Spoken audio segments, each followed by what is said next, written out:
সব আগত অনাগত আপদ বিপদের উপকারী হলো কি? দোয়া। বলেন কি? দোয়া।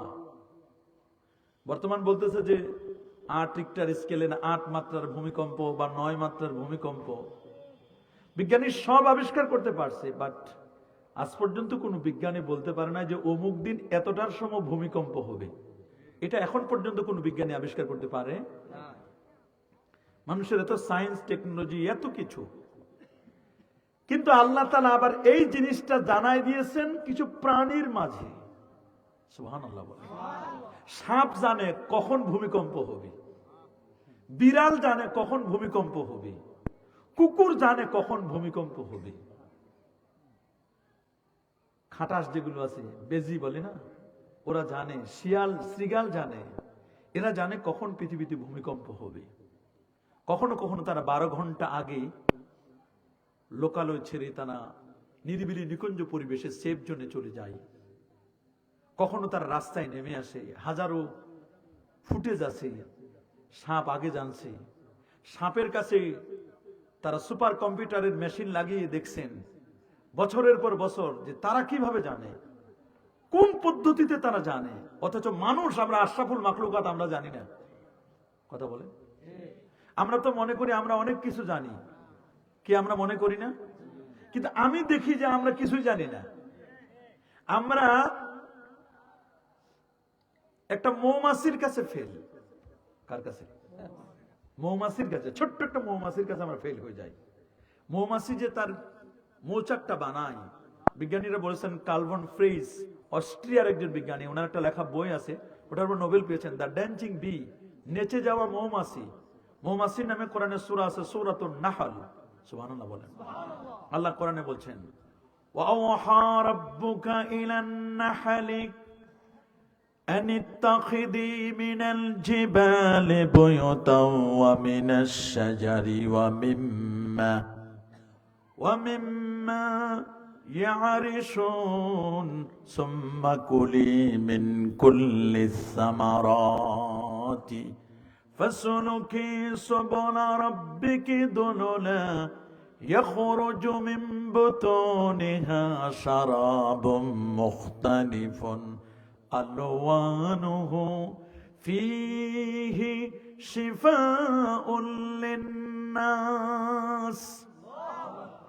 ছোট্ট মৌমাছি মৌচাকটি যখন বানায়, বিজ্ঞানীরা বলেন এক একটা মৌচাকে 22,000-এর মতো কামরা রুম থাকে।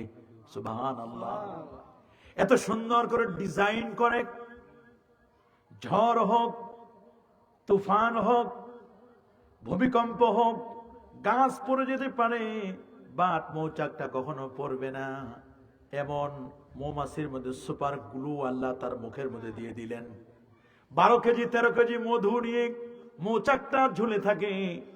যত ঝড় আর তুফান হয়, কোনোদিন সেই মৌচাকটা কখনো জমিনে পড়ে যায় না। আল্লাহু আকবার। তাদের মেজারমেন্ট এত পারফেক্ট, মনে হয় স্কেল দিয়ে মেপে মেপে ঘরগুলো বানানো। সুবহানাল্লাহ বলে। মেজারমেন্টটা তো পারফেক্ট, ঘরগুলো মেপে মেপে বানায় দিয়েছে। এক একটা মৌচাকের মধ্যে 22,000 রুম থাকে। আমরা 4 শতক 5 শতক 5 কাঠা জমির উপরে 10 তলা বিল্ডিং বানাইতে হিমশিম খেয়ে যায়। কত ইঞ্জিনিয়ারের প্ল্যানিং নেই, প্ল্যানে আবার ভুল হয়। কিন্তু ছোট্ট একটি জায়গায় 22,000 রুম বানায়। সুবহানাল্লাহ, আল্লাহু আকবার বলেন। মনে হয় স্কেল দিয়ে মেপে মেপে বানাইছে। এই যে খুঁটিগুলো দিল, আমি তো এখান থেকে দেখতেছি খুঁটিগুলো তেরা বেঁকা হয়েছে। কথা বলেন না? অথচ দড়ি দিয়ে মেপে মেপে দিছে, কিন্তু দড়ি টানাইয়া তারপর কিন্তু এগুলো খনন করছে। তারপরও দেখবেন আঁকা বাঁকা হয়েছে। তারপরে কি হয়েছে? কিন্তু ছোট্ট মৌমাছি, আল্লাহু আকবার বলেন। আমরা মৌমাছির সাথে পারি না। মৌমাছির চেম্বার 2টা, পাকস্থলী, স্টোমাক কয়টা? 2টা। একটা নিজের জন্য রাখে আর একটা মানুষের জন্য। সে যে খাবারটা সংগ্রহ করে, একটা পাকস্থলীতে নিজের খাবার জমা করে, আরেকটা পাকস্থলীতে লাঞ্চে তার পাকস্থলীতে আরেকজনের জন্য, আপনার জন্য, আমার জন্য মধু সংগ্রহ করে। এটা সে কখনো হাত দেয় না। মৌমাছি পরের উপকার করে, মানবতার কাজে ব্যস্ত থাকে মৌমাছি। আল্লাহু আকবার। আপনারা মৌচাক দেখছেন না? কথা বলেন না, দেখেন নাই? মৌচাক দেখছেন তো? আল্লাহর ওয়ার্ডার, পৃথিবীর 3টা জায়গায় সে মধুমক্ষিকা মৌচাকটা বানাবে। ফার্স্ট প্রায়োরিটি দিবে সে আনিত্তা খিজি মিনাল জিবাল, সে প্রায়োরিটি দিবে, প্রথম মৌচাকটি বানাবে সে পাহাড়ের গুহায়। সুবহানাল্লাহ। কেন? What is the reason? কারণটা কি? কেন পাহাড়ের গুহায় সে মৌচাক বানাবে? আর একটি মানুষ যদি পাহাড়ে যায়, পাহাড়ে গেলে কোনো হসপিটাল নাই, কোনো ক্লিনিক নাই, কোনো ডক্টর নেই সেখানে। পাহাড়ে যদি কোনো মানুষ অসুস্থ হয়ে যায় আর মৌচাক থেকে যদি একটু মধু নিয়ে খেয়ে নেয়, আল্লাহ রসুল বলছেন মধুমক্ষিকারা মৌচাক বানায়, মধু সংগ্রহ করে, মধুটা সকল রোগের মহা ঔষধ হলো মধু। আল্লাহু আকবার বলেন। সেকেন্ড প্রায়োরিটি দিবে সে যদি পাহাড়ে বানাতে না পারে। পাহাড় তো কত রং বেরঙের পাহাড়। আল্লাহ কোরআনে বলছেন নমিনাল জিবালে জুদাদুন বিদুন হমরুম মুখতালিফুন, কালো রঙের পাহাড়, সাদা রঙের পাহাড়, লালচে রঙের পাহাড়, কত রং বেরঙের পাহাড় আল্লাহ বানালেন। কেন পাহাড় বানালেন সেটাও আল্লাহ বলছেন ওয়া আলকাফিল আরদে রাওয়াসিয়া আন তামিদা বিকুম। পৃথিবী যখন আল্লাহ বানালেন, পৃথিবী তো টেকটনিক কতগুলো প্লেটের উপরে আছে। কিসের উপরে? প্লেট। প্লেটগুলোর উপরে আছে। এই যে প্লেটগুলোর উপরে আছে, প্লেটগুলোর উপরে, প্লেটে একটার সাথে একটা ধাক্কা লাগলে ভূমিকম্প হয়। সুবহানাল্লাহ বলেন। ফল্ট করে, ফল্ট, ফাঁকটা। এই যে একটা ধাক্কা মারছে, দেখেন না ধাক্কা কেমন ধাক্কা দিল? আপনারা ধাক্কা পাইছেন না? ওইখানে ধাক্কা লাগলে এখানেও ধাক্কা লাগছে। কলবে আমাদের ধাক্কা লাগে, ধাক্কা লাগছে নিচে। আমরা নিচের খবর তো জানি না। নিচের গভীরতা হলো ৬,০০০ কিলোমিটার। আল্লাহু আকবার বলেন। বলেন না মাটির নিচের গভীরতা কত? ৬,০০০ কিলোমিটার। বিজ্ঞানীরা আবিষ্কার করতে পারছে কেবলমাত্র ১২ কিলোমিটার নিচ পর্যন্ত খবর আছে। ১২ কিলোমিটারের পরে কিছু জানে না, ১০০ পারে নাই, ১২ মাত্র। ১০০ না, কত না? ১০০ না, মাত্র ১২ কিলোমিটার। কত কিলোমিটার? এটা ১০০ হবে, এরপরে এবার এটা ১০০০ হবে। এইরকম ৬,০০০ কিলোমিটার হলো নিচের গভীরতার খবর। আমার আল্লাহ বলছেন যে ৬,০০০ কিলোমিটার নিচের অবস্থা তোমরা এখনো জানো না। আল্লাহু আকবার বলেন। আর আমরা কেবলমাত্র জানতে পেরেছি কত? ১২ কিলোমিটার। কত? ১২ কিলোমিটার, কিন্তু চারটিখানি কথা নয়। তার মধ্যে প্রশান্ত মহাসাগরের তলায় মারিয়ানা ট্রান্স যে দ্বীপটা আছে, এটাকে চ্যালেঞ্জার দ্বীপ বলা হয়। এই চ্যালেঞ্জার দ্বীপের গভীরতা ৮ কিলোমিটার না ১১ কিলোমিটার। কত? ১১ কিলোমিটার প্রশান্ত মহাসাগর তলায়। ওই পর্যন্ত, এখনো পর্যন্ত বিজ্ঞানীরা বলছেন যে আমরা মোটামুটি এর পরের ১ কিলোমিটার ভিতরে গেছি, আর যেতে পারি না আমরা। এরপর যে কি আছে এটা একমাত্র আল্লাহ জানে। আল্লাহু আকবার বলেন। তা আমরা তো মনে করি যে উপরে সুন্দর গাছ গাছালি সবকিছু আমরা দেখতে পাচ্ছি, ভূমিকম্প আবার কেন হবে? এত সুন্দর সুন্দর বিল্ডিং, এত কিছু আমরা মনে করি, কিন্তু সবাই সব জানে, বিজ্ঞানীরা সব জানতে পারছে, কিন্তু কবে কয়টার দিকে ভূমিকম্প হবে এখন পর্যন্ত বিজ্ঞানীরা বলতে পারি। আল্লাহু আকবার বলেন। পেরেছে নাকি? আমরা তো মুরগির কাছেও ফেল। কার কাছে বলেন না? কার কাছে ফেল? আমি তো দেখতেছি মুরগির কাছেও আমরা ফেল করব। বলবো নজর মুরগির কাছে কেমনে ফেল করব? মুরগির ডিমে তা দেয় না? কথা বলেন। একটা মুরগি, দেশি মুরগি ১২, ১৩টা, ১৫টা, এর বেশি ডিম পারে না। সর্বোচ্চ ১০টা, ১২টা, ১৩টা, ১৫টার বেশি ডিম পারে? পারে নাকি? পারে না। তো মুরগি যে ডিম পারলো, ডিম পারার পরে আপনি দেখেন এই ১২, ১৩টা ডিম যেটা দেশে, আপনারা কি বলেন? পাতিলের মধ্যে হয় নাকি বাচ্চা দেওয়ার জন্য। এইরকম ১২, ১৩টা ডিম যদি ১২ জন ডাক্তারের কাছে দেন, সার্জিক্যাল ডাক্তারের কাছে, যে আপনি এটাকে অপারেশন করে একটা জায়গায় ছিদ্র করে আপনি মুরগির মুখটা বের করে দিবেন, মুরগির নাক কানটা বের করে আপনি বের করে অপারেশন করে বের করবেন। জীবনে ১২ জন ডাক্তারের কাছে ১২টা ডিম দিলে অপারেশন করতে পারবে? সিজার করতে পারবে? ও বলবে কোথায় আছে ওর মুখটা কানটা আমি জানি না, কি করব? বলে এই ডিমটা তুমি ভৈরবে নিয়ে যাও, কোনো আল্ট্রাসোনোগ্রাফিতে গিয়ে সেখানে তুমি দাগায় নিয়ে আসো। ওরা মেশিন দিয়ে দেখবে, দেখার পরে দেখবে যে অমুক জায়গায় ওর মুখটা কানটা বা এটা আছে, ওই জায়গাটা তুমি লাল কালিতে দাগায় নিয়ে আসবে, আমি ওই জায়গায় ছুরি দিয়ে কেটে বের করব। আমরা কিন্তু এক্সপেরিমেন্ট করি ডাক্তারের কাছে পরীক্ষা নিরীক্ষা করার জন্য। আগে আমরা হসপিটালে নেই, মায়ের পেটের মধ্যে কোথায় বাচ্চাটা আছে আল্ট্রাসোনোগ্রাফি ছাড়া কি আমরা বুঝতে পারি? ডাক্তাররা বুঝতে পারে? পারে না। ওরা পারে না, ডাক্তাররা বুঝতে পারে না। আপনার পেটের ভিতরে কি আছে জানে না তো তারা, বলে তুমি আল্ট্রাসোনো করো। কথা বলেন। কিন্তু আপনি চিন্তা করে দেখেন, মুরগি কোন মেডিকেল কলেজে পড়াশোনা করলো? ১২, ১৩টা ডিম যে অপারেশন করে বাচ্চা বাইর করলো, কোন মেডিকেল করে পড়াশোনা করছে? আল্লাহু আকবার বলেন।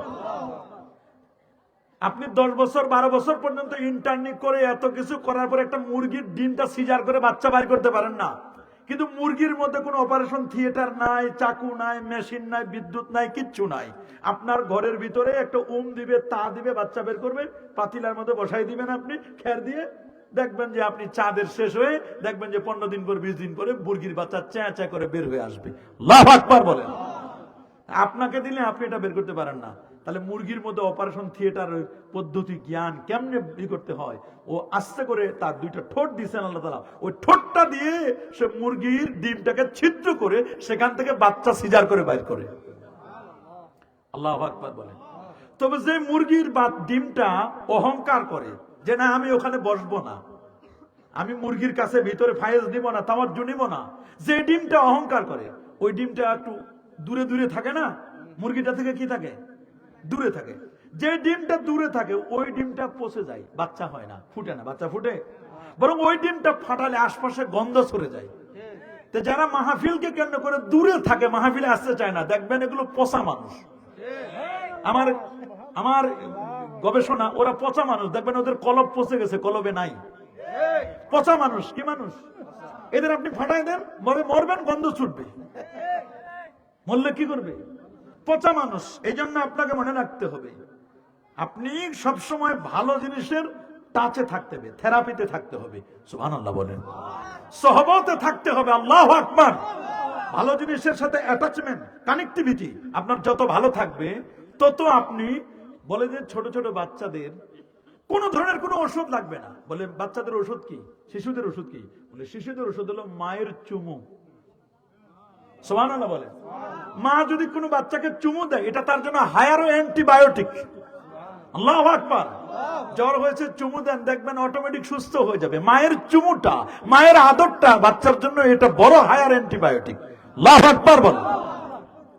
আর মর্নিং শোজ দ্য ডে, ওষার লগ্ন দিবসের প্রতিচ্ছবি। সকালবেলা সূর্য উঠলে বোঝা যায় আজকের দিনটি কেমন চলবে। সূর্য বলে দিবে আজকের দিন কেমন চলবে, কোন এলাকার মানুষ কেমন।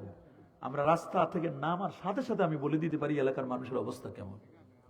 এইটুকু ক্ষমতা আল্লাহ তাআলা কমপক্ষে ওলিয়া উলিয়াদের দোয়ায় বদলতে এইটুকু আল্লাহ তাআলা কমপক্ষে আমাদেরকে দিয়েছেন।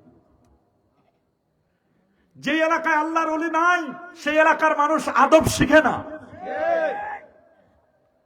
যেই ছাত্র দেখবেন আদব কায়দা নাই, তাহলে বুঝতে হবে ও কোনো হক্কানি আলেমের সোহবতে যায় নাই। আমাদের বুঝতে বাকি নাই। যেই সংগঠনের কর্মীরা বেয়াদবি করে, বুঝতে হবে ওই সংগঠনের কর্মীরা কখনো কোনো পীরের সোহবতে যায় নাই। কথা বলেন, এটা আপনাকে বুঝতে হবে, এটা বুঝতে বাকি নাই। কারণ আত-তরিকু কুল্লুহু আদব, তরিকার সবটুকুনই হচ্ছে আদব।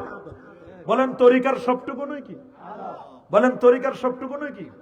আপনার এলেম থাকতে পারে, জ্ঞান থাকতে পারে, বুদ্ধি থাকতে পারে, বিবেক থাকতে পারে, আপনি হায়ার এডুকেটেড হতে পারেন, আপনি এমফিল, পিএইচডি, বিসিএস ক্যাডার হতে পারেন। আদব জিনিসটা এটা আলাদা জিনিস। আদব জিনিসটা কেমন? একটা গাড়ি আছে, আপনার বাইক আছে না? আপনারা বাইক চালান না? এই ইয়ংরা বাইক চালায় না? প্রাইভেট কার চালায় না? আমরা একটা প্রাইভেট কারের মনে রাখবেন, এই গাড়িটা নতুন একটা গাড়ি, গাড়িটা নিঃসন্দেহে আমার উপকার কিনা, আমার ট্রান্সপোর্টের জন্য উপকার কিনা, কিন্তু গাড়িটা কি সবসময় উপকার না। গাড়িটা যখন ব্রেক ফেল করবে, এই গাড়িটা আমার জন্য ক্ষতির কারণ হবে। মানুষ জ্ঞান শিখে, জ্ঞানটা তখন উপকার, গাড়িটা তখন উপকার, গাড়ির যখন ফিটনেস থাকে। একটা মানুষের যদি ফিটনেস লস হয়ে যায়, ফিটনেস লস কেমন? গাড়িটা নতুন একটা গাড়ি কিন্তু ব্রেক ফেল করা। বলেন তো এই গাড়িটা কি আমার উপকার? কি বলেন উপকার? কারণ ব্রেক এমন জিনিস, ব্রেক হলো মানুষকে কন্ট্রোল করে, গাড়িটাকে কন্ট্রোল করে। আদবটা হলো কেমন? আদব হলো ব্রেকের মতো। বলেন আদব কিসের মতো? আর পিকআপ আছে, যেখানে পিকআপ ওইখানে ব্রেক। পিকআপটা কেমন? পিকআপটা হলো মানুষের জ্ঞান। জ্ঞান শিখলে যেমন মানুষের মর্যাদা বেড়ে যায়। লোকটা যত ছোট হোক, লোকটা যত চিকন হোক, লোকটা যত দেখতে খারাপ হোক, কিন্তু বিসিএস ক্যাডার সবাই সার সার করে দিশা পায় না। কারণ কি? লোকটার জ্ঞান আছে। কি আছে? লোকটার কি আছে? জ্ঞান আছে, ওকে সার সার করে দিশা পায় না। জ্ঞান মানুষকে অনেক উপরে উঠায় নিয়ে যায়। আল্লাহ করে বলেছেন ওয়াইয়ারফাইল্লাহিল্লাযিনা আমানু মিনকুম ওয়াল্লাযিনা উতুল ইলমা দারাজাত। আল্লাহু আকবার। ইলমটাকে অনেক দূর নিয়ে যায়, কিন্তু ইলমটাকে সব সময় আপনি 100 চালাতে পারবেন না। ইলমটাকে যখন আপনি রাস্তায় ছাড়বেন, সমাজে চালাবেন, তখন সব জায়গায় 100 চালা যাবে না, কখনো 60, কখনো 80, কখনো 40, কখনো 20, কখনো 10, কখনো 0 মাইলেজে আপনাকে চালাতে হবে, কারণ রাস্তায় স্পিড ব্রেকার আছে। কথা বলেন। গাড়িরও সেম অবস্থা, গাড়িটাকে আপনি সবসময় এক পর্যায়ে চালাতে পারবেন না, গাড়িটাকে কন্ট্রোল করার জন্য আপনাকে দিয়েছেন স্পিড ব্রেকার। আপনি যদি স্পিড ব্রেকার মেরে দিয়ে চলে যান, আপনি পড়বেন খালে। কথা বলেন, জোরে বলেন। যে মানুষটার এলেম আছে, জ্ঞান আছে, এলিট পারসন, অনেক লেখাপড়া জানে, কিন্তু আদব কায়দা নাই, আমি মনে করি ওই ছেলেটা বিয়াদব। কেমন বিয়াদব? ব্রেক ফেল করা গাড়ির মতো বিয়াদব। কিসের মতো? ব্রেক ফেল করা গাড়ির মতো। যে গাড়িটার ব্রেক ফেল করছে, এই গাড়িটা সবার জন্য ক্ষতিকর। এই গাড়ির পিছনে যত যাত্রী থাকবে, যাত্রীরা বিপদে পড়বে, ড্রাইভারের জন্য বিপজ্জনক। কথা বলেন, ড্রাইভারের জন্য কি বিপজ্জনক? এই গাড়িটা যদি একটা গাছে ধাক্কা খায়, গাছটাও বিপজ্জনক, গাছটাও বলবে আমি তোর সাথে থাকতে চাই না, গাছটাও ক্ষতি করবে, গাছেরও ক্ষতি, গাড়িটারও ক্ষতি, গাড়িটার পিছনে যাত্রী যারা তারাও ক্ষতি। কথা বলেন। এই জন্য আপনাকে মনে রাখতে হবে আদব কায়দা শিষ্টাচার। আল্লাহ রসুল বলেছেন আদাবানি রব্বি, আমি পৃথিবীর কোন মানুষের কাছে আদব শিখি নাই, আমার আদব শিখাছে আমার আল্লাহ নিজেই। ও আল্লাহ মানে রাব্বি, আমি পৃথিবীর কারো কাছে sine theta, cosec theta, log, logarithm, ত্রিকোণমিতি, পরিমিতি কারো কাছে কিচ্ছু শিখি নাই, আমি সবগুলো শিখেছি আমার আল্লাহর কাছে। ও আল্লামা কামা লাম তাকুন তা'লামু ওয়া ফাদলুল্লাহি আলাইকা আযীমা। আল্লাহু আকবার বলেন। আপনি চিন্তা করতে পারবেন না আমার রাসূল কেমন নবী। নবী এমন দয়ার নবী, মায়ার নবী। আল্লাহ নবীর সাথে একবার যদি কেউ মুসাফা করত, হাতের মধ্যে 40 দিন পর্যন্ত ঘ্রাণ পাওয়া যেত। নবী কোন রাস্তা দিয়ে গেলে জিপিআরএস লাগতো না, কাউকে জিজ্ঞেস করা লাগতো না যে এই রাস্তা দিয়ে নবীজি গেছেন, অটোমেটিক নবীর ঘ্রাণ গোলাপ ফুলের মতো ঘ্রাণ পাওয়া যেত। নবী কোন রাস্তা দিয়ে গেলে মামিন সাজারিন ওয়ালা হাজারিন ওয়ালা জাবালিন, কোন গাছ নাই, পাহাড় নাই, পাথর নাই, নবী যখন রাস্তা দিয়ে যেতেন অটোমেটিক সবাই নবীরে সালাম দিত। গাছও নবীকে চিনত, হরিণী নবীজিকে চিনত। কবি বলেছেন, হাসান বিন সাবিত, কবি মানে এটা হাদিস, সাহাবীর হাদিস, রাসূলের ১৬ লক্ষ সাহাবীর মধ্যে সবচেয়ে শ্রেষ্ঠ কবি সাহাবী ছিলেন হাসান বিন সাবিত। নবীজি তার জন্য দোয়া করেছেন, আল্লাহুম্মা আইয়িদহু বিরূহিল কুদস, আল্লাহ আমার হাসানকে তুমি জিবরাইলের দ্বারা সাহায্য করো। নবী তার মসজিদে এরকম উঁচু একটা মিম্বার বানায় দিয়েছেন, একটা মিম্বার বানায় দিয়েছেন যে আমার হাসান এই মিম্বারে দাঁড়ায় দাঁড়ায় আমি রাসূলুল্লাহর শান গাইবি। আল্লাহু আকবার বলেন। আরে আল্লাহু আকবার। তিনি বলেছেন ফাহান্না ইলাইহিল, নবীর জন্য শুকনো খেজুরের ডাল। এটা বুখারীর বর্ণনা। 33 জন সাহাবী রওয়ায়াত বর্ণনা করতেছেন যে আমরা নিজ কানে শুনেছি, জুমার দিন একজন লোক দাঁড়ায় গেল, নবীজি খুতবা দিতে কষ্ট হচ্ছে, দাঁড়ায় বললেন, হুজুর আপনি বারবার মাথাটা জায়গায় জায়গায় খুতবা দিচ্ছেন, আপনার কষ্ট হচ্ছে, মানুষেরা দেখতে পাচ্ছে না আপনাকে, তা আমি কাঠের কাজ করি, কাঠ মিস্ত্রি। আমি কি মিস্ত্রি? হুজুর আমি আপনার জন্য 3 তাক বিশিষ্ট একটা মিম্বার বানাই দিব। নবীজি বলেন ঠিক আছে, অনুমতি দেওয়া হলো, তুমি বানাও। উনি কয়েক সপ্তাহ পরে মিম্বারটা বানালেন, নবী যেখানে খুতবা দিতেন ওইখানে সেট আপ দেওয়া হলো। তো এর আগে আল্লাহ নবী একটা শুকনো খেজুরের ডাল, ওটার নাম উস্তুনে হান্নানা। কি নাম? এটা বুখারীর হাদিস। উস্তুনে হান্নানা, এটাকে ইস্তিওয়ানাতু হান্নানাও বলে অনেকে। তো ওইটা নবী ওটার উপর ভর দিয়ে খুতবা দিতেন। তো ওইটা যখন উপরে ফেলা হলো, স্বাভাবিকভাবে সবাই নবীকে দেখতে পাচ্ছেন, খুশি, সবাই খুশি, মহা খুশি। এক পর্যায়ে কিছুক্ষণের মধ্যে দেখতেছেন হাও মাও করে ছোট্ট বাচ্চা যেমন কাঁদে, একটা উষ্টি যেমন কাঁদে, ওই রকম একটা পুরো মসজিদে কান্নার রোল পড়ে গেছে। সবাই দেখতেছে যে কে কাঁদতেছে, এই বাচ্চাটা কই, খুঁজে পাওয়া যায় না। সুবহানাল্লাহ বলেন। একটা বাচ্চা এই মাহফিলে কাঁদলে আমরা খুঁজে পাবো না? কথা বলেন না, পাবো কি না? কিন্তু বাচ্চাটাকে খুঁজে পাওয়া যাচ্ছে না। 10 মাসের উষ্টি, একটা বাচ্চা উষ্টি যেমন কাঁদে ওই রকম ফুপিয়ে ফুপিয়ে কাঁদতেছে, খুঁজতেছে, না পাওয়া যাচ্ছে না।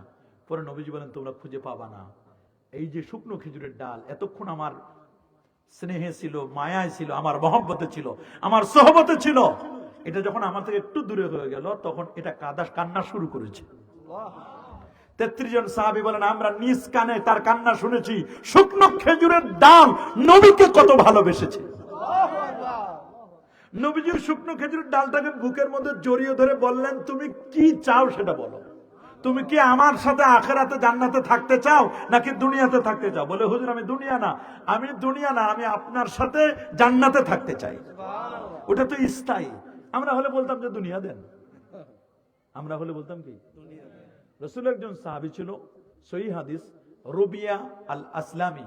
কি নাম? রবিয়া আল আসলামি। উনি রাসূলুল্লাহ রাতের বেলায় খেদমত করতেন। রাতের খাদেম। কিসের খাদেম?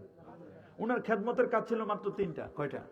উনি নবীজির কদমের পাশে পিছনে ঘুমাতেন রাতের বেলায়।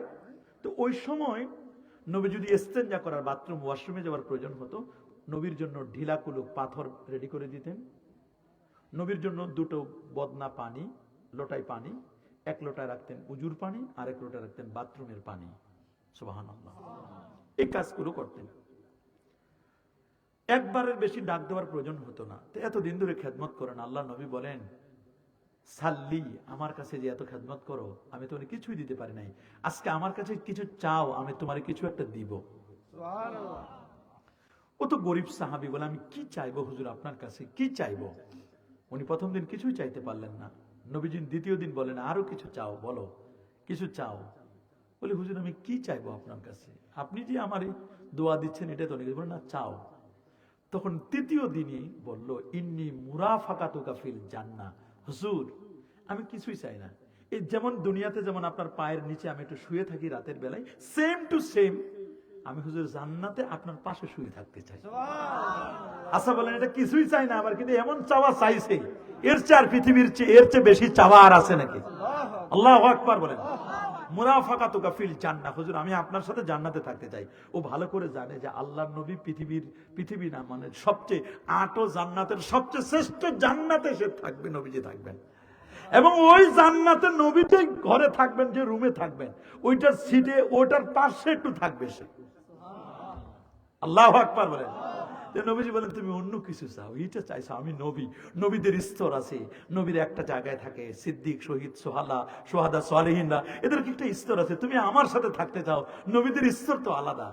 বলে হুজুর আমি অন্য কিছু চাবো না, আপনি দিলে এটাই দিয়েন, আর অন্য কিছু আমি দরকার নাই। আল্লাহু আকবার বলেন। আপনি চিন্তা করে দেখেন কেমন চাওয়া চাইছে সে, জানে যে নবী তো জান্নাতুল ফেরদাউসে থাকবেন, কত হাই লেভেলের। আর আল্লাহ নবীও বলছেন যে ইজা সাআলতুমুল্লাহ ফাসআলুহুল ফিরদাউস, যখন চাইবেন তখন বড়টা চাইবা। আমরা যখন আল্লাহর কাছে জান্নাত চাইবো তখন ছোট চাইবো না বড়টা? হুজুর আপনি না হাদিস বলছেন যে চাওয়ার সময় বড়টা চাইতে বলছেন, তা আমি ছোটটা কেন চাইবো? আমি বড়টাই চাইছি, আপনি তো বড় জান্নাতে থাকবেন আর আমি আপনার পাশে থাকবো, এটা তো আপনারই শিখানো। এক পর্যায়ে নবীজি বলছেন আচ্ছা ঠিক আছে তোমার চাওয়া পাওয়া কবুল, তবে আইননি বেকাসরাতি সুজুদ, তুমি আমার একটু হেল্প করবা, সাহায্য করবা, তুমি একটু বেশি বেশি করে নামাজ পড়বা।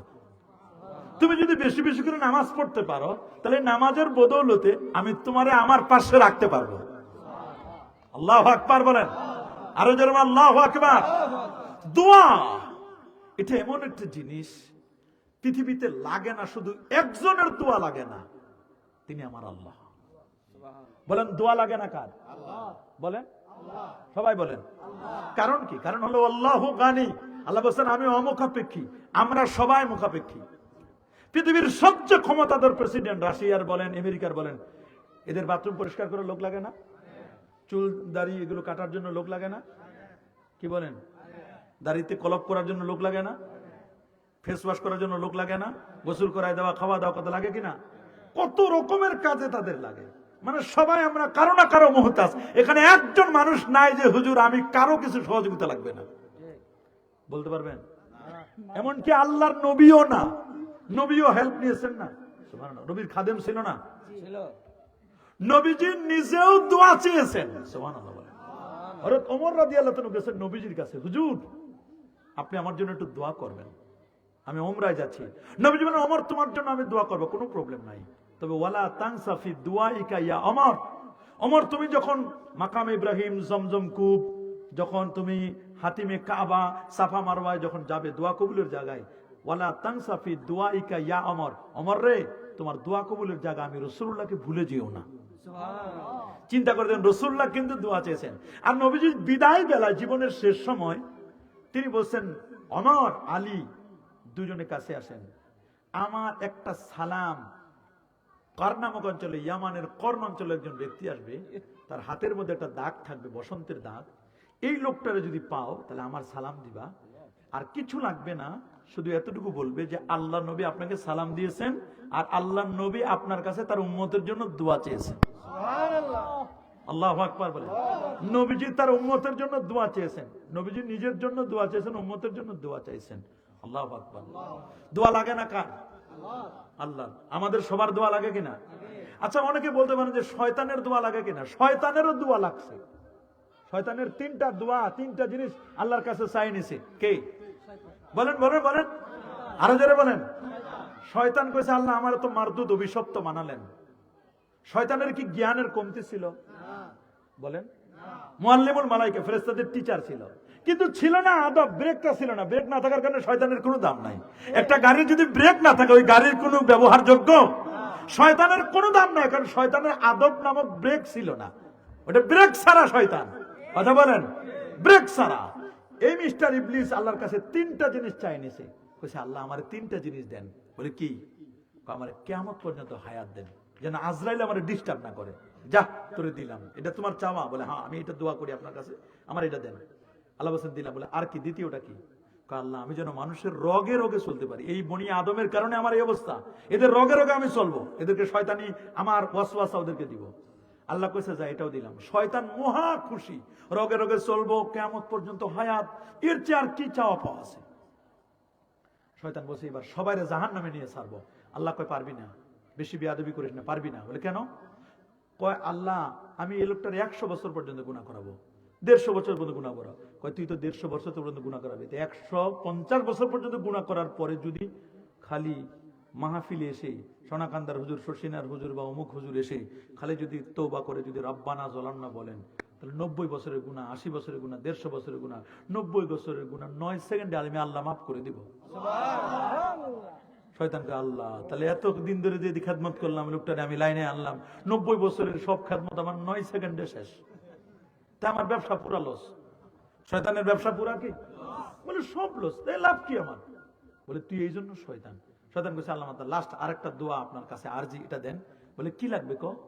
কয় আল্লাহ আমি যতদিন পৃথিবীতে থাকবো কোনদিন যেন, কখনো যেন আমি অসুস্থ না হই। কত মানুষ করোনায় মারা গেল, মারা যায় না? চিকনগুনিয়া মারা যায় না? ডেঙ্গুতে মরে না? অ্যাক্সিডেন্টে মরে না? হার্ট অ্যাটাকে মরে না? ব্রেন স্ট্রোকে মরে না? এই শয়তানটা যদি খালি একদিন ব্রেন স্ট্রোক করতো, তাহলে বাহিরে একটাও লোক পাওয়া যেত না, সব এখানে আসতো। কথা বলেন না? জোরে বলেন। কত মানুষ, কত মানুষের বিরুদ্ধে। শয়তানের বিরোধিতা কেউ করে না, সবাই লাইক দেয় শয়তানকে। আমার কাছে অবাক লাগে, ওটারে আনলাইক আনফলো করে দিতে পারে না। সবার সফটওয়্যার গুলো শয়তানের সফটওয়্যার আগে ইনস্টল করে। ইনস্টল করা দরকার সফটওয়্যার ওলি আল্লাহদের, কোরআনের সফটওয়্যার, হাদিসের সফটওয়্যার, আহলে সুন্নাহ ওয়াল জামাতের সফটওয়্যার, নবীর প্রেমের সফটওয়্যার, এগুলো সব বাদ দিয়ে আগে ইনস্টল করে শয়তানের সফটওয়্যার। শয়তানের চেয়ে বড় ভাইরাস পৃথিবীতে আছে? আচ্ছা বলেন, মোবাইলে ভাইরাস পাই কিনা? পাই না। ভাইরাস পাইলে এ লিখবেন হবে বি, লিখবেন একটা হবে আরেকটা, টিপবেন একটা হবে আরেকটা। ঠিক তেমনি সেম শয়তান মানুষের মধ্যে, আর শয়তানু জাসিমুন আলা কলবি ইবনে আদম ইজা যাকারাল্লাহ খালাসা ওয়া ইজা গাফালা ওয়াসওয়াসা। শয়তান মানুষের ভিতরে চম্পল মেরে আসন পেতে বসে রয়েছে, মানুষের প্রোফাইল গুলোকে চেঞ্জ করে দিচ্ছে। আসতে বলবেন মাহফিলে, যাবে বাজারে। বলেন না? একটা কম্পিউটারে যদি ভাইরাস ঢুকে তাহলে প্রোফাইল খুলতে চায় না। এদের অন্তরগুলোতে আল্লাহ তাআলা মোহর মারে দিয়েছেন, তালা মেরে দিয়েছেন, খুলে না এদের অন্তর। কথা বলেন, এদের অন্তর কি? শয়তানের সফটওয়্যারটা এমন ভাবে ডাউনলোড করে নিছে, শয়তান মানে এদেরকে পেয়ে বসেছে। শয়তান কোনো মতে ছাড়ে না। শয়তানের এটা হলো ভাইরাস। বলেন শয়তানটা কি? সবচেয়ে বড় ভাইরাসের নাম কি? শয়তান। এই শয়তানের জন্য একটা এন্টি শয়তান লাগে। কি লাগে? এন্টি শয়তানটার নাম হলো আল্লাহ পাকের জিকির। আল্লাহু আকবার বলেন। এই এন্টি শয়তানের নাম কি? আল্লাহর জিকির। এন্টি শয়তান তওবা, কোরআন মাজিদের তেলাওয়াত। এজন্য আল্লাহর ওলিরা জিকিরের ফায়েজ দেন, সুবহানাল্লাহ বলেন। তবে জিকিরের নামে ভণ্ডামিও চলে আমাদের দেশে। অনেক পীর আছে, নামাজ নাই, রোজা নাই, হজ নাই, যাকাত নাই, তরিকা নাই, তাসাউফ নাই, লেবাস নাই, পোশাক নাই, সিরাত নাই, সুরত নাই, আদব নাই, আখলাক নাই, আছে মদ, জুয়া, গাঁজা, ইয়াবা, বাবা, হিরোইন, ফেন্সিডিল, একতারা, দোতারা, সেতারা, আউল বাউল ফাউল, নাচানাচি, ফালাফালি, আর অমুক বাবা, কোন বাবার নামে জিকির নয়, জিকির হবে আল্লাহর নামে। বলেন জিকির হবে কার নামে? আল্লাহর নামে জিকির হবে। ডাকবো কাকে? আল্লাহকে ডাকবো, আল্লাহকে ডাকবো। পৃথিবীর মানুষকে ডাকলে মানুষ বিরক্ত হয়, ডাকবো কাকে? সবাই বলেন। শয়তান বলছে আল্লাহ আমারে, আমি যেন কোনোদিন অসুস্থ না হই। জীবনে দেখছেন কোনোদিন শয়তান কোনো হসপিটালে ভর্তি হয়েছে? সব টেলিভিশন গুলো ব্রেকিং নিউজ দিত যে শয়তান হসপিটালে ভর্তি হয়েছে। শুনছেন জীবনে? শয়তান জীবনে কোনো ফার্মেসিতে একটা ওষুধ কিনে খাইছে? ওটা জীবনে অসুস্থ হয়েছে, ওটার হার্ট অ্যাটাক হয়েছে, ব্রেন স্ট্রোক হয়েছে, কোনোদিন কোনো ডাক্তার দেখায় নাই শয়তান। আপনি ঘুমাবেন, শয়তানের সার্ভিস, আপনার আমার সার্ভিস। পুলিশ বলেন, র্যাব বলেন, সেনাবাহিনী বলেন, এক জায়গায় রাখে দেন, যাবে আরেক জায়গায়, ভালো মতো ডিউটি পালন করবেন। কিন্তু শয়তান এটা এমন, এত পাংচুয়ালিটি ওর, মানে এত নিয়মানুবর্তিতা, সময় মতো আপনাকে ওয়াসওয়াসা দিবে যে না এখন চলে যা, সময় মতো। ঘরের দরজা বন্ধ, জানালা বন্ধ, তালা মারে দিচ্ছেন, তালা মারে দিয়ে আপনি ভিতরে আছেন, তারপরে শয়তান ওয়াসওয়াসা দিতেছে, বলে তুই শুন, ভিতরে একটা অন্যায় কর। কে করায়? বলেন। এসি রুমেও শয়তান যাইতে পারে, ফাঁক দিয়ে যে কোনো ভাবে সিস্টেমে যায়। কথা বলেন না কেন? মানে শয়তান 24 আওয়ার্স। আপনি রাতে ঘুমান, রাতে যে যুবকরা ঘুমায় ওদেরকে বাজে স্বপ্ন দেখায় কে? কথা বলেন না। স্বপ্ন দোষ করায় কে? তাহলে দেখেন আপনি ঘুমাইছেন, শয়তানের খেদমত কি বাকি আছে? শয়তান খেদমত চালাইতে আছে, আপনারা কেমনে ওয়াসওয়াসা দিবে, আপনার ফজরের নামাজটা নষ্ট করাবে। বলছে আরেকটু ফেসবুক দেখ, আরেকটু ইউটিউব দেখ, 2টা বাজে না, বেশি না, কত বড় রাত তুই জানোস না? এটা শীতের রাত, অনেক বড় রাত, আরেকটু ফেসবুক দেখ। এই 3টা বাজক, 3টা বাজে না আরো দেরি আছে, আর 2-3 ঘন্টা পর আজান দিবে, আরেকটু দেখ। 4টা বাজক বলে না 4:30, 5টা পর্যন্ত, যখন 5:15 আজান দিবে বলে এখন একটু ঘুমা, এখন ঘুমা। আর কত তুই খেদমত করবি? অনেক আমার লাইনে আসো, তোমার তো বেশি কাছে যাওয়া লাগে না, দূর থেকে। শয়তান বলছেন যে ভৈরবের এই অঞ্চলে নীলকুঠি আর কি এটা কি বিশিষ্ট মতিউরনগরে শান্তিপাড়া যত অশান্তি আমি দেখতেছি। শান্তিনগরে শান্তি নাই, শান্তির হাটে শান্তি নাই। বলেন শান্তির হাটে কি? শয়তান বলতেছে শুন, তোমাদের এলাকায় আমার যাওয়া লাগে না, আমি ওই ভৈরব থেকে খালি ঘুরাই দিলে, চাবি ঘুরাই দিলে অটোমেটিক চলে আসো, তোমরা এত দূর আসা লাগে না তো। কেন? আমি যে তোমাদেরকে ডাকবো মাহফিলে, তোমরা তো এমনি আগে দূরে চলে আসছো, মানে তোমরা তো আগে আমার মুরিদ হয়ে গেছো, তোমাদের আর আমার নিয়ে কোনো টেনশনে নাই। দেখেন শয়তান কত কৌশলী, এখনো চেষ্টা করতেছে। শোন সালি হিসাব যেগুলো বলতেছে এগুলো কোন ওয়াজ? এগুলো কোন ওয়াজ? এগুলো তো গল্প করতেছে উনি। তুই তাড়াতাড়ি ভাগ, এখানে থাকলে তুই ওলি আল্লাহ হয়ে যাবি। শয়তান কিন্তু এখনো ওয়াসওয়াসা দিতেছে, বলে উনি কই ওয়াজ তো করে না, উনি তো এগুলো কি বলতেছে, এগুলো তো আমরা বুঝি না। হ্যাঁ শয়তান বলতেছে আয় আয়, তোর জন্য আমি রিসিভ করে ফুলের তোড়ালে দাঁড়ায় রয়েছি, গেটে দাঁড়ায় রয়েছে শয়তান ফুলের তোড়া নিয়ে। কে যাবেন দেখি? যান। কেউ যায় না। দেখেন শয়তানটা কেউ লাইক দিতে চায় না, লাইক ঠিকই দেয় কিন্তু সময় মতো লাইক দেয় না। কথা বলেন। আরে বাবা আব্দুল কাদের জিলানী রহমতুল্লাহ আলাই, উনি ওনার বাবার মসজিদে একবার নামাজ পড়তে গেছেন। কি পড়তে? নামাজ পড়তে গেছেন, ভিতরে ঢুকে নাই, বাইরে দেখতেছে কতগুলো জুতা। কতগুলো কি? এই জুতাগুলো দেখেই উনি দেখছে এগুলো এই রং বেরঙের জুতা। কিছু জুতা সোজা করে দিচ্ছে, আর কিছু জুতা উনি ইসের মধ্যে নিয়ে অনেক দূরে ফেলে দিয়ে আসে। বলছে যে জুতা চুরি হয়েছে। কে চোর? বলে চোর হলো আবু সালেম মোসা জঙ্গির হুজুর, আমাদের ইমাম সাহেব হুজুরের ছেলে আব্দুল কাদের জিলানী। বলে আব্বু জুতা কেন চুরি করছো? বলে আমি তো অভাব নাই আমার, জুতা চুরি করবো কেন? বলে আমি জুতা দেখছি যে ভিতরে আসলাম, যে আপনার মুসল্লির কোয়ালিটি কেমন, কে কোন রকমের মুসল্লি, কে কেমন। দেখলাম কিছু মুসল্লির জুতা দেখে বুঝে ফেলেছি আল্লাহর ওলি, ওদের জুতাগুলো আমি সোজা করে দিছি। আর দেখছি এটা ওজনে কম দেওয়া, টাকার কেনা জুতা, এটা ঘুষখোরের জুতা, এটা সুদখোরের জুতা, এটা অমুকের জুতা, এটা জুলুমের জুতা, এটা চান্দাবাজির জুতা, এটা ছিনতাইকারীর জুতা। আমি এই জুতাগুলো নিয়ে রাখছি, যার যার জুতা সে নিয়ে যায়, একজনও যায় না জুতা আনতে। আল্লাহু আকবার বলেন। কেউ জুতা আনতে যায় না। কি রে, কেউ জুতা আনতে যায় না। দেখেন কারবার কি, কেউ জুতা আনতে যাবে না। যাও না কেন? গেলেই তো ধরা। কথা বলেন না, গেলেই কি? আরো জোরে বলেন। এমন যদি একটা জিনিস থাকতো, একটা আয়না, আয়নাটা পরে দিবেন সামনে, আপনার সব গুনাহগুলো দেখা যাবে। আল্লাহর ওলিদের কাছে এরকম পাওয়ার আছে, বড় কঠিন জিনিস। গুনাহগুলো সব ধরা পড়ে যায়। এখানে যদি চুম্বক থাকে, কি থাকে? চুম্বক। ওই জায়গায় যদি লোহা থাকে, খালি চুম্বকটা খালি টানে, খালি। এইটার পাওয়ার যত বেশি হবে, চুম্বকটার পাওয়ার যত বেশি, লোহাটা তত টানবে। আল্লাহু আকবার বলেন। এইখানে যদি লোহার, এখানে যদি চুম্বক থাকে, চুম্বকের সাথে যদি একটা প্লাস্টিক যদি ঘষাও দেন, কাজ হবে? বলেন। আর লোহাটা যদি দূরে থাকে, হ্যাঁ টানবে। আমি দেখতেছি ওলি আল্লাহর দরবারে বসে, আমি অমুক পীরের দরবারে গেছি, অমুক পীরের দরবারে গেছি, অমুক মাহফিলে গেছি, অমুক মাহফিলে গেছি, আমি কিছু পাই নাই। পাবা কেমনি? তুমি তো প্লাস্টিক মার্কা মিয়া, তুমি তো প্লাস্টিক মার্কা মুসল্লি, তুমি তো প্লাস্টিক মার্কা উম্মত। তুমি যদি লোহা হও, ইস্পাত হও, তাহলে এই চুম্বককে তোমার আকর্ষণ করবে। তুমি তো প্লাস্টিক, ঘষা দিলেও কাজ হয় না, ঘষা দিলেও কি কাজ হয় না। এরকম আল্লাহ নবীর অনেক উম্মত আছে, দূর থেকে এখানে লোহার মতো আশিক রাসূল নবীজি ৬,৫০০ কিলোমিটার দূরে, এখানে নবীর নাম শুনলে চোখের পানি চলে আসে। আর অনেক সুদখোর, ঘুষখোর, জালেম, এরা টাকা মানুষের কাছে মেরে খেয়ে ৩ লাখ ১০ লাখ টাকার প্যাকেজ নিয়ে হজ করতে যায়। ওই দেখছি মক্কা শরীফ গেছি, মদিনা গেছি, হজ করলাম, কত কই কোনো ধরে না। ধরবে কেমনে? কত নাই, ও তো প্লাস্টিক মার্কা হাজি। মক্কা গায়া, ধাক্কা গায়া, নাম লাগাইয়া হাজি, লোগোं ने कहा तुमको पाजी। এই বেকুবটা যখন আবার শয়তানরে পাথর মারে, শয়তান খিলখিল করে হাসে, আমারে পাথর মারো, পাথর তো মারা দরকার তোমারই। এই আমারে পাথর মারো, তোর শরম লাগে না? বাংলাদেশের কত মানুষের ওজনে কম দিয়েছে 4 কেজি গোস্ত। হাজি সুইটস, কি সুইটস? হাজি সুইটস, হাজি সাহেবের মিষ্টির দোকান। সবাই মনে করছে হাজি সাহেবের মিষ্টির দোকান কি আর কম দেবে?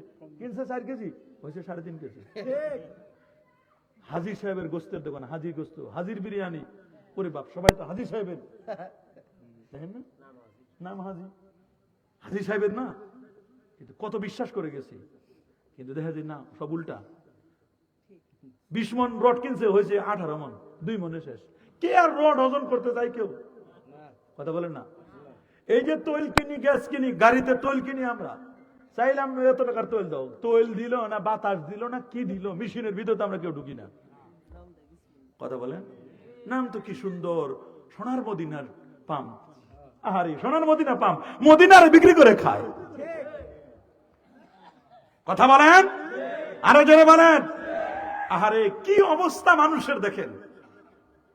দোয়া লাগে না এমন কেউ নাই, কেউ নাই। আমরা সবাই দোয়ার মুহতাজ। বলে আমরা সবাই দোয়া। সহিহুল বুখারীর বর্ণনা, লিকুল্লি নাবিয়্যিন দাওয়াতুম মুস্তাজাবা। ওরে প্রত্যেক নবীকে আল্লাহ রাব্বুল আলামিন একটা কবুলযোগ্য দোয়া দান করেছেন। আল্লাহু আকবার। প্রত্যেক নবীকে আল্লাহ তাআলা একটা কবুলযোগ্য দোয়া দিয়েছেন, মানে দোয়াটা করতে দেরি, কবুল হতে দেরি না। প্রত্যেকে কয়টা? একটা। কয়টা? এটা নিশ্চিত কবুল হবে। সুবহানাল্লাহ বলেন। তবে এটা বৈধ হতে হবে। এখন যদি বলেন আল্লাহ আমারে চোর বানাও, এই দোয়া করলে কবুল হবে? হারাম জিনিসের জন্য আল্লাহ আমারে তুমি জেনা করার তৌফিক দাও, এই দোয়া করা জায়েজ নাই, যাবে নাকি? প্রত্যেক নবীকে আল্লাহ একটা কবুলযোগ্য দোয়া দিয়েছেন। ফাতাআজ্জালা কুল্লুল আম্বিয়া, প্রত্যেক নবী তার যার যার দোয়া করে ফেলছেন। রাসূল বলেন ইল্লা আনা, আমি আমারটা রিজার্ভ রাখছি। তো সাহাবীরা বলল যে হুজুর আপনি যেটা রিজার্ভ রাখছেন কে কে পাইবে? রাসূল বলেন রিজার্ভ রাখছি যেটা, এটা পাইবে কারা? এরা পাইবে আমার উম্মতের মধ্যে যারা কলেমাটা ভালো করে পড়েছে, ভাষা ভাষা না, ঘুষি মারলে কলেমা ভুলে যায়। কথা বলে না, জোরে বলেন। 10,000 টাকা দিলে কলেমা ভুলে যায়। কথা বলেন। রাসূল বলেন ওয়াইন হুররিকতা ওয়াইন কুতিলতা, যদি তোমারে হত্যা করা হয়, যদি তোমারে আগুনে জ্বালাই দেওয়া হয়, তারপরেও তুমি ঈমান ছাড়বা না। আমরা কি ওইরকম? কথা বলে না। যদি খালি রাতে বলে যে ভাই আগামীকাল তো ওই ভোট আছে, 10,000 টাকা নেন, বলে চিন্তা করেন না, ও যেখানে লাগে দিব, মানে এরকম করে শর্তায় দিয়ে বসে দিব। ভাই 15,000 দিলাম, দেখছেন আগামীকাল তো জানেন 10টায় শুরু। হ্যাঁ সমস্যা না, আপনারে দিব। এরপর উনি আসছে আরেক প্রার্থী, আপনারে উনি দিছে 20,000, বলছে চিন্তা করেন না, আপনারটা জায়গা মতো পাবেন। ভোট কয়টা দিল? কয়জন রে? এনে দিছে 3 জন, আরো জানি কত জনের নিছে। দেখছেন আমাদের ইমানটা কেমনে যায়? বলেন না। আমাদের ইমানের অবস্থা দেখেন। চোরের সামনে গেলে সব ইমান শেষ, ডাকাতের সামনে গেলে ইমান শেষ। কথা বলে নওজুবিল্লাহ। আর আব্দুল্লাহ ইবনে হুযাফা রাদিয়াল্লাহু তাআলা উনার সামনে 14 জনকে কড়াই বানাইছে তৈল দিয়ে, 14 জনকে উনার সামনে ফালাইছে। উনি দেখতেছে কাটলেগ হয়ে যাচ্ছে, একেবারে উত্তপ্ত তৈলের মধ্যে তাকে ফেলে দেওয়া হচ্ছে। তো উনাকে বলছে যে দেখো, দেখলা তো তোমার সামনে, এবার তোমার পালা, লাস্ট, এবার তুমি সিরিয়ালে। তুমি একটু চোখের পানি ছেড়ে কাঁদতেছেন। বলছেন তানাসসার ইয়া আব্দুল্লাহ, আব্দুল্লাহ খ্রিস্টান ধর্ম গ্রহণ করো, তাহলে তোমাকে গোটা সাম্রাজ্যের অর্ধেক দিয়ে দেবো। বলে অর্ধেক কেন, পুরোটাই দেন। বলে তাহলে কি নিবা? বলে পুরোটাই দেবো। বলে না, তাও না। কাঁদতেছে, তো মনে করছে ওর মনটা একটু নরম হয়েছে, চোখের পানি কাঁদতেছে। বলছে কেন কাঁদতেছে? মানে এবার মনে হয় তাহলে নিবি। বলে আমি কাঁদতেছি এই জন্য না, আমি কাঁদতেছি এই কারণে যে চিন্তা করলাম আমি আল্লাহর জন্য একাই শহীদ হয়ে যাব, আমার এই একটা জীবন মাত্র আল্লাহর জন্য আমি দিব। আমার মতো যদি এরকম 70টা আব্দুল্লাহ হতো, আর 70 জন যদি এরকম ডুবন্ত তৈলের মধ্যে, উত্তপ্ত তৈলের মধ্যে আমরা ঝাঁপ দিতে পারতাম, আল্লাহকে বলতে পারতাম যে আল্লাহ এরকম 70টা জীবন দিয়েছি, আমি একটা জীবন মাত্র দিব আল্লাহর জন্য, এটা নাথিং ব্যাপার, এটা সাধারণ। এই জন্য আমি চিন্তা করেছি আরে আমার একটা জীবন দিব। আল্লাহু আকবার। তখন রোম সম্রাট বলতেছে এটা মানুষ না অন্য কিছু, এটা মনে কোনো দেবতা, মানে তাদের ভাষায়। বলছে না, ওরে মারা যাবে না, এরকম ইমান, শক্ত ইমান আমি কাউরে দেখি নাই। বলছে আচ্ছা ঠিক আছে, তুমি কিছু করা লাগবে না, তুমি খালি আমার কপালে একটা চুমা দাও, আমি তোমার মুক্তি দিয়ে দিব। বলে আপনি মুশরিক, আপনার কপালে চুমা দেওয়া যাবে না। তো শেষ পর্যন্ত বলছে আচ্ছা ঠিক আছে, কপালে না, আমি হাতে চুমা দিব। হাতে চুমা দিয়েছে, তো হাতে একটা জামা ছিল লম্বা, লম্বা বসে হাতটাই জামাটা টাইনে ধরে এবার কাপড়ের উপর চুমা দিছে, তারপরে হাতে চুমা দেয় না, যা তোর মুক্তি দেন, তোর রাখে লাভ নাই, তুই দেবতা, তুই মানুষ না। আল্লাহু আকবার বলেন। আপনি দেখেন আল্লাহ নবীর সাহাবীদের ঈমান আর আপনার আমার ঈমান। 12,000 15,000 টাকা দিলে শুনছি বান্দরবনে খ্রিস্টান হয়ে যায়। নাউজুবিল্লাহ বলেন। কুড়িগ্রামে 10-12,000 টাকা দিয়ে খ্রিস্টান হয়ে যায়। হইতেছে অলরেডি, अवेलेबल হইতেছে। এরকম ঈমানদার হলে হবে। এখন তো ওই রকম ইমানদারে বেশি, ওই রকম হুজুর বেশি, ওই রকম আলেম বেশি। আপনারা বলেন তো স্বর্ণ দেখছেন না আপনারা? বর্তমান তো দাম কম নাকি? ও বাবা, অনেক বেশি। তাহলে খবর আছে সবার, দাম 2 লাখের উপরে না? সব গ্রেড আছে না? স্বর্ণের গ্রেড নাই? 18 ক্যারেট, 22 ক্যারেট না, এর আগে আছে 21 ক্যারেট আছে, 21 ক্যারেট, 22 ক্যারেট, আর একটা আছে বিস্কুটের মধ্যে 24 ক্যারেট। কত? 18, 21, 22, 24। 24টা দিয়ে তো অর্নামেন্টস বানায় না। সবটার দাম কি সমান? মোমিনদের মধ্যে এরকম ক্যারেট আছে, স্বর্ণের মধ্যে যেমন কোয়ালিটি আছে না, ভেজাল নাই, খাদ নাই, এগুলো ক্যারেট আছে না, দামও ভিন্ন ভিন্ন। মোমিনদের মধ্যে এরকম আলাদা আলাদা আছে। সব মোমিন সমান না। সব মোমিন কি সমান? আবার কিছু আলেমদের মধ্যে এরকম ক্যারেট ভাগ আছে। সব আলেম সমান না। পীরদের মধ্যে ক্যারেট ভাগ আছে। তবে স্বর্ণ নাই এখন। গরিব মানুষ যদি অরিজিনাল স্বর্ণ 22 ক্যারেটও পরে, তারপরে বলবো এটা সিটি গোল্ড। কি বলবে? কম দামি, কম দামি সিটি গোল্ড। আর বড় লোক যদি সিটি গোল্ডও পরে, বলবে এটা কি? আর আপনারা জানেন যে স্বর্ণের চেয়ে কিন্তু বেশি চকচক করে কি? City gold. মনে রাখবেন, all that glitters are not gold. চকচক করলে কিন্তু সোনা হয় না। কিন্তু এখন চলে মানে সিটি গোল্ডের জামানা। এখন সিটি গোল্ডের বেশি চলতেছে। সিটি গোল্ড আলেম, সিটি গোল্ড মুফতি, এটা নাই, এটা নাই, এটা নাই। অধিকাংশ আমি দেখতেছি চকচক করে ঠিকই। ওরে মুফতির পাগড়ি, পটলা, জামা, আবা, কাবা, কি ফতোয়াবাজি। এই দোয়া নাই, মুনাজাত নাই, ঈদে মিলাদুন নবী নাই, দাড়ি লাগে না, টুপি লাগে না, শবে বরাত লাগে না, শবে মেরাজ লাগে না, আহলে বাইত লাগে না, কাবলাল জুমা নাই, বাদাল জুমা নাই, সুন্নত নাই। একটা মানুষ মরে গেছে, এই মানুষটার জন্য একটু দোয়া করে বিদায় দিবে না? না, দরকার নাই, মরে গেছে, শেষ। আমরা জানি গরু ছাগল মরলে দোয়া করে না। এখন আপনি দেখেন আপনার মা বাবা এরা কি গরু ছাগলের মতো নাকি মানুষ? যদি মানুষ মরে, মানুষ মরলে দোয়া লাগে। রাসূল বলেছে ইজা মাতাল ইনসান ইনকাতা আনহু আমালু। মানুষ যখন মারা যায়, সহিহ মুসলিমের হাদিস, ইজা মাতাল ইনসান, মানুষ যখন মারা যায়, ইনকাতা আনহু আমালু, সমস্ত আমলগুলো কাটাত হয়ে যায়, বিচ্ছিন্ন হয়ে যায়, বন্ধ হয়ে যায়। ইল্লা মিন সালাস, 3টা আমল বাকি থাকে। একটা আমল হলো ওয়ালাদুন সালেহ, নেককার সন্তান, ইয়াদু লাহু, তার জন্য দোয়া করে। একটা মসজিদ করছে, মাদ্রাসা করছে, এটার সওয়াব সে পায়। আল্লাহু আকবার বলেন। এটা কিতাব লেখছে, এটা সে পায়। তো আমরা জানি মানুষ মরলে দোয়া হয়। মানুষ মরলে কি হয়? আপনাদের গরু ছাগল মরে না? কুকুর বিড়াল মরে না? মরে না? দোয়া পড়ান। দোয়া করেন?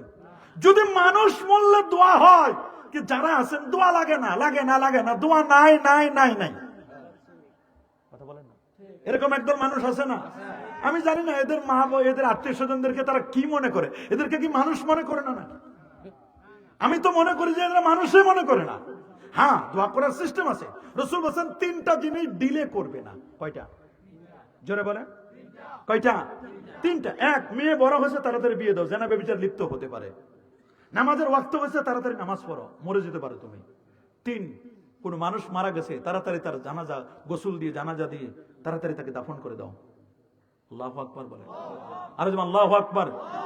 মনে রাখবেন, মনে রাখবেন, নবীকে প্রশ্ন করা হয়েছে, সুনান তিরমিজি 3499 নম্বর হাদিস, আইয়ুদ দুআয়ে আসমাউ, হুজুর কোন দোয়াটা আমার আল্লাহ দ্রুত শুনেন, দ্রুত কবুল করেন? নবী বলেন দুবুরাস সালাওয়াতিল মাকতুবা, নামাজ, ফরজ নামাজ সমূহের পরে যে দোয়া করা হয়, এই দোয়া আমার আল্লাহ দ্রুত কবুল করেন। জানা যায় এটা ফরজ না অন্য কিছু? ফরজ। ফরজ 2 প্রকার। কয় প্রকার বলেন? ফরজে আইন, ফরজে কিফায়া। ফরজে আইন মানে সবাইকে মানতে হবে, সুবহানাল্লাহ বলেন। আর ফরজে কিফায়া মানে কিছু মানুষ আদায় করলে হবে। কিছু মানুষ বলতে কি, এই আপনি মারা গেছেন, মনে করেন যে আছে মরছে, এলাকায় কেউ গেছে, না গেলে চলবে। তা আপনি মরবেন না? আপনি যে বলছেন না যে না গেলে চলবে, আপনি যেদিন মরবেন মানুষও বলবে না গেলে চলবে। হিসাবটা সোজা। আপনি যেমন মানুষের ব্যাপারে বলছেন যে না গেলে চলবে, আপনি যেদিন মরবেন তখন বুঝে নিবেন হিসাবটা একেবারে অঙ্ক সহজ। 2 2 4, জীবনে 5 4 হবে না, 5ও হবে না, 2 2 4 হবে। হিসাব একেবারে ইজি। আপনি যেদিন মরবেন মানুষ বলবো, ও দেখছি ও জীবনে কারো জানাজা যায় নাই, আমরা ওর জানাজা কেন যাবো? কথা বলেন, জোরে বলেন। আর একটা জানাজা অংশগ্রহণ করলে রে বাবা, জানাজা অংশগ্রহণ করছেন, আপনার আমলনামায় 1 কিরাত সওয়াব। সুবহানাল্লাহ। 1 কিরাত কেমন? উহুদ পরিমাণ এরকম ওয়েট ফুল। দাফন কাফন অংশগ্রহণ করছেন, 2 কিরাত সওয়াব পাবেন। আল্লাহু আকবার বলেন। আর যেমন আল্লাহু আকবার। তা আমরা, রাসূল বলেন আইয়ুদ দুআয়ে আসমা, রাসূলকে প্রশ্ন, রাসূল বলেন দুবুরাস সালাওয়াতিল মাকতুবা জাওফাল লাইলিল আখির, রাতের শেষ সময়ের দোয়া আল্লাহর দরবারে কবুল হয়। আল্লাহু আকবার বলেন। রাতের শেষ সময়ের দোয়া আল্লাহর দরবারে কবুল হয়। জাওফাল লাইলিল আখির, শেষ সময়ের দোয়া, তাহাজ্জুদের দোয়া কবুল হয়। ফরজ নামাজের পরে দোয়া করলে দোয়া কবুল হয়। অনেকে বলে দোয়া করা যাবে, হাত না তুললে হয় না? দোয়া যদি করা যায় হাতও তোলা যায়, সুবহানাল্লাহ বলেন। এটাও জামে তিরমিজির হাদিস 3556 নম্বর হাদিস। নাম্বার বলতেছি, মিলাই নেন। রাসূল বলে দিয়েছেন, ইন্না, সালমান ফারসির হাদিসটি বর্ণিত, রাসূল বলেছেন ইন্না রাব্বাকুম হাইয়ুন কারীম, নিশ্চয় তোমাদের রব চিরঞ্জীব, চিরস্থায়ী, সম্মানিত।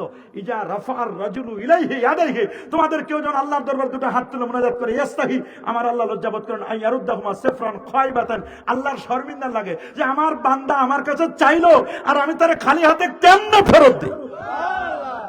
আল্লাহ তাআলা চান বান্দার দোয়া চাওয়া পাওয়াকে কবুল করে নিতে। তা আমরা কি আল্লাহর চাওয়া পাওয়া, আল্লাহর কাছে আমরা যেটা চাই, এটা আমার আল্লাহ কবুল করবেন না? আবি দাউদের হাদিস 1488 নম্বর, রাসূল বলেন ইজা সালতুমুল্লাহ ফাসআলু বিবুতুনি আকুফিকুম ওয়ালা তাসআলু বিজুহরিহা, যখন চাইবে এই পা দিয়ে চাও, উল্টা পা দিয়ে চাও না। চাওয়া শেষ হলে মুখটা মাসাহ করে নিবে। সুবহানাল্লাহ বলেন।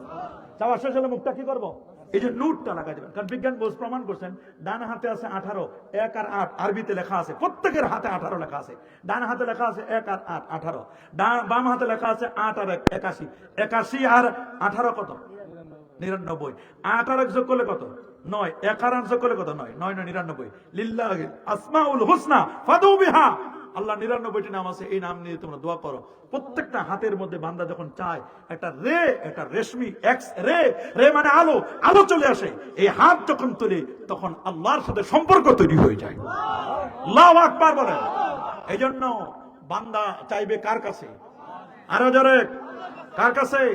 লাইসা শাইউন আকরাম আলাল্লাহি মিনাদ দুআ, দোয়ার চেয়ে প্রিয় জিনিস, সম্মানিত জিনিস আমার আল্লাহর কাছে আর কিছুই নাই। দোয়া মানে একেবারে সারেন্ডার, আত্মসমর্পণ করে বললাম আল্লাহ আমার এটা দেন।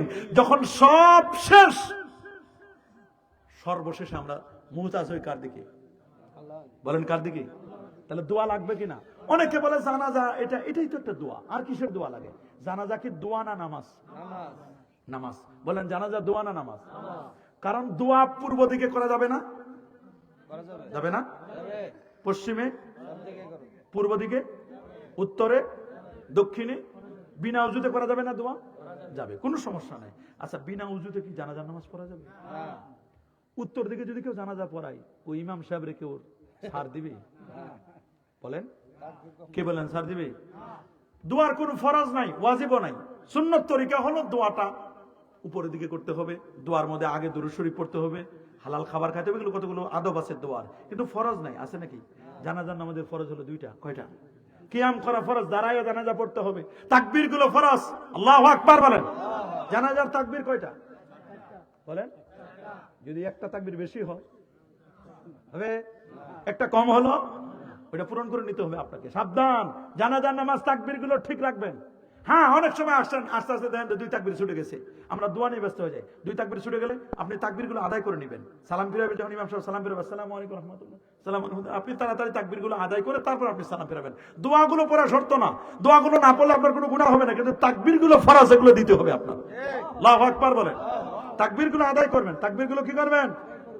আদায় করবেন। নিয়ম হলো জানাজার নামাজের সালাম ফিরাইছেন, নামাজ শেষ। নামাজ কি বলেন? নামাজ জানাজা নামাজে রুকু আছে, সেজদা আছে। কেন নাই? রুকু সেজদা এই কারণে নাই, কারণ জানাজার নামাজের সামনে লাশ আছে। যদি রুকু করি মানুষ করে লাশে রুকু করতেছে, সেজদা করলে লাশকে সেজদা করতেছে। আমরা কি করি? আল্লাহর নবীর জন্য নবীজি মাঝে মধ্যে গায়েবানা জানাজা পড়ে। এখন আবার গায়েবানা জানাজা শুরু হয়েছে, এটা রাজনৈতিক জানাজা।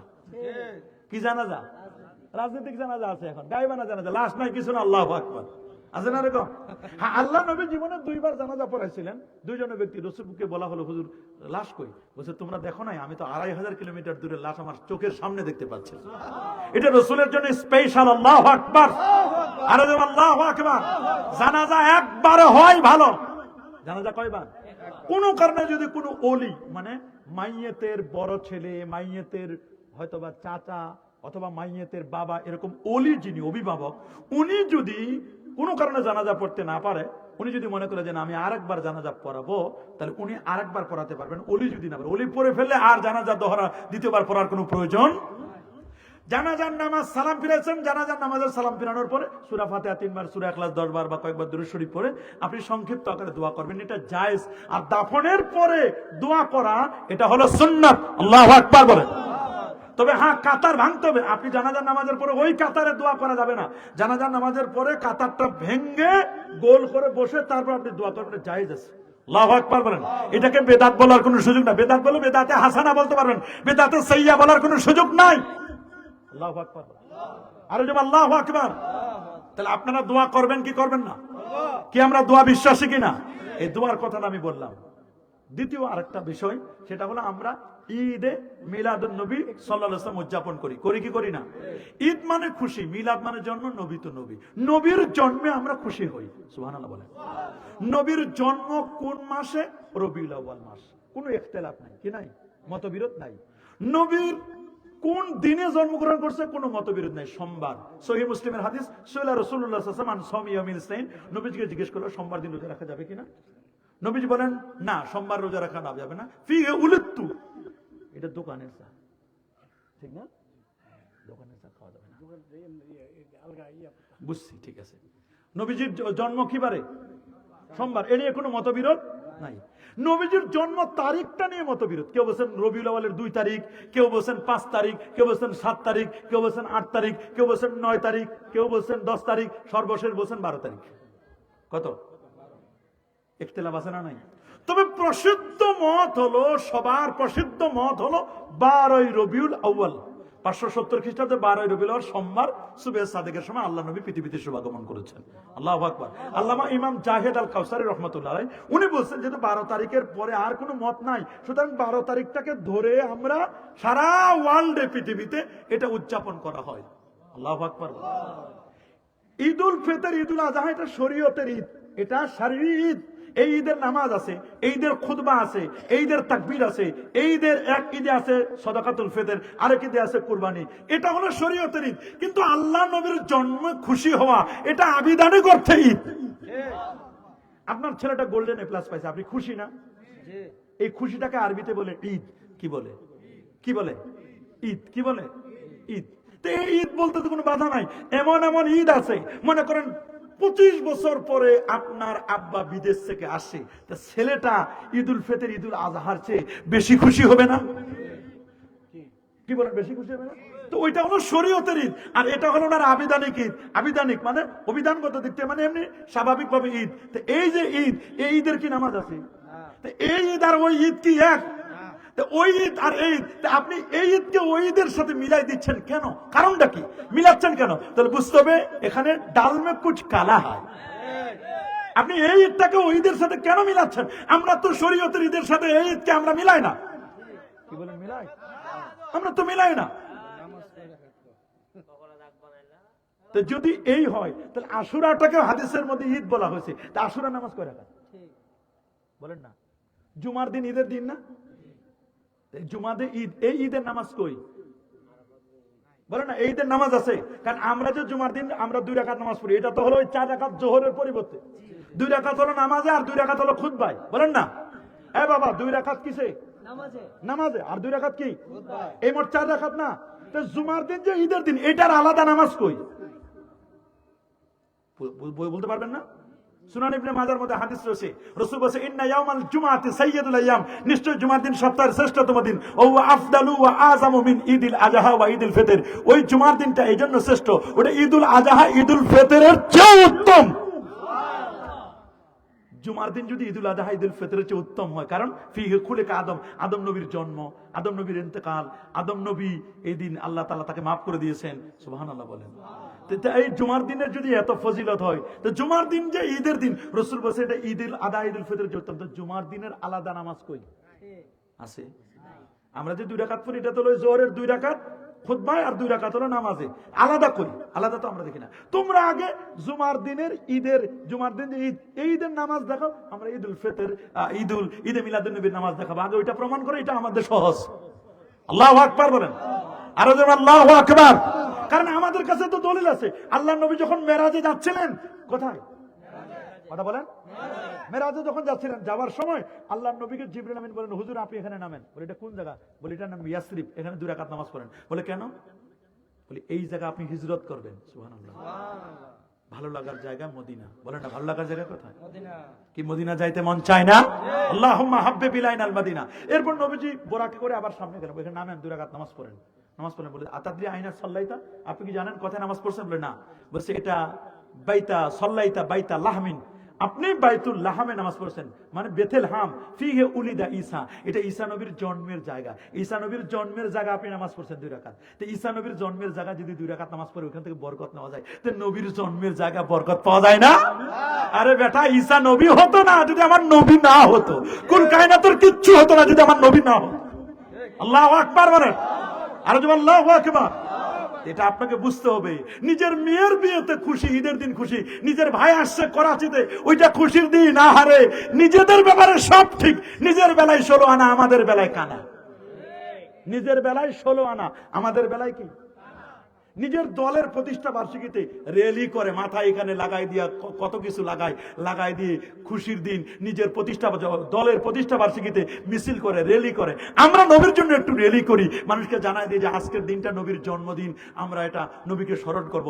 এটাকে তারা বেদাত বলে, এটাকে তারা নিকৃষ্ট বলে, খারাপ বলে। নাউজুবিল্লাহ, আরো জোরে নাউজুবিল্লাহ। বুঝের অভাব, বলেন কিসের অভাব? আমি এর চেয়ে আর বেশি কিছু বলবো না। দলিলের জন্য আমাদের কাছে গাড়িতে বই আছে, এগুলো পড়া দরকার। 400 পৃষ্ঠার আমরা লিখে দিয়েছি। সহিহুল বুখারী, সহিহ মুসলিমের মধ্যে আশুরার হাদিসকে কেন্দ্র করে ইমাম ইবনু হাজার আসকালানী রাহমাতুল্লাহ আলাইহি উনি দলিল দিয়েছেন। আল্লামা জালালউদ্দিন সুয়ুতী তিনি আক্কান নাফসির হাদিস দিয়ে দলিল দিয়েছেন। তাহলে এই দলিলগুলো আছে না নাই? সমস্ত দেওবন্দীদের মুরব্বী হাজী আমদাদুল্লাহ মুহাজির মক্কি ফয়সালা হাফতে মাসাইলের মধ্যে বলেন, আয়াল তিনি বলে দিয়েছেন স্পষ্ট করে, মাই ফকির মাশরাব ইয়া হয়, মাই হার সাল মিলাদার ক্যাম্প করতা হো, মাই কিয়াম মে বেহদ লুৎফ ও লাজ্জাত পাতা হো। প্রতি বছর আমার বাসায় মিলাদ করি, ক্যাম্প করি, নূর নবীর তাজমে দাঁড়ায় সালাম জানাই, এতে আমি মজা পাই, স্বাদ পাই। মুরব্বীরা মজা পাইছে, স্বাদ পাইছে। আব্দুল হক মুহাদ্দিসে দরবি উনি বলেন আখবারুল আখিয়ারের 204 পৃষ্ঠার মধ্যে, 404 পৃষ্ঠার মধ্যে, 411 পৃষ্ঠার মধ্যে, আয় আল্লাহ মেরা কোই আমল ऐसा नहीं जो तेरी दरबार की लायक हो, मुझे सिर्फ एक अमल है जो बहुत शानदार है। আল্লাহ আমার জীবনের কোনো আমল হয়তো বা কবুল হবে না, তবে একটি আমল কবুল হবে, সেটা রাসূলের শানে আমি দাঁড়িয়ে মিলাদ করেছিলাম, নবীর শানে দাঁড়িয়ে সালাতু সালাম কিয়াম করেছিলাম। আল্লাহু আকবার। আব্দুল হক মুহাদ্দিসে দেহলভী, শাহ ওয়ালিউল্লাহ মুহাদ্দিস দেহলভী রহমাতুল্লাহ আলাইহির বাবা শাহ আব্দুর রহিম দেহলভী, এই পাক ভারত উপমহাদেশে কেউ যদি মুহাদ্দিস লিখতে চায়, তাহলে শাওলিউল্লাহ মুহাদ্দিস দেহলভির সনদ ছাড়া কেউ মুহাদ্দিস লিখতে পারবে না, শাইখুল হাদিস লিখতে পারবে না।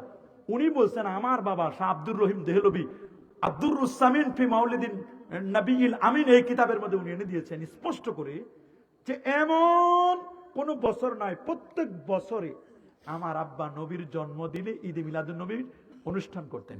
তো এক বছর একটু দুর্ভিক্ষ দেখা দিয়েছে, ওই বছর ভালো কিছু করতে পারি নাই। কিছু সোলা বুট চিনেন না? সোলা বুট চিনেন না? সোলা বুট আমরা রাখলাম, সোলা বুট রেখে আমরা মিলাদ শরীফ পড়ে সোলা বুট দিলাম। রাতের বেলা আমি স্বপ্নে দেখলাম যে আল্লাহ নবীর সামনে সাহাবায়ে কেরাম বসা, আমি যে মিলাদুন নবীর তাবারুক দিয়েছিলাম সোলা বুট রাসূলুল্লাহর সামনে সাহাবাদের সামনে দেখলাম এই সোলা বুট গুলো পৌঁছে গেছে। সুবহানাল্লাহ। তা আপনি চিন্তা করে দেখেন এরা পালন করে গেছে সমস্ত হক্কানি দেওবন্দি। আরে বাবা, দারুল দেওবন্দ মাদ্রাসার প্রতিষ্ঠাতাদের অন্যতম একজন হলো আবেদ শাহ রহমতুল্লাহ আলাইহি।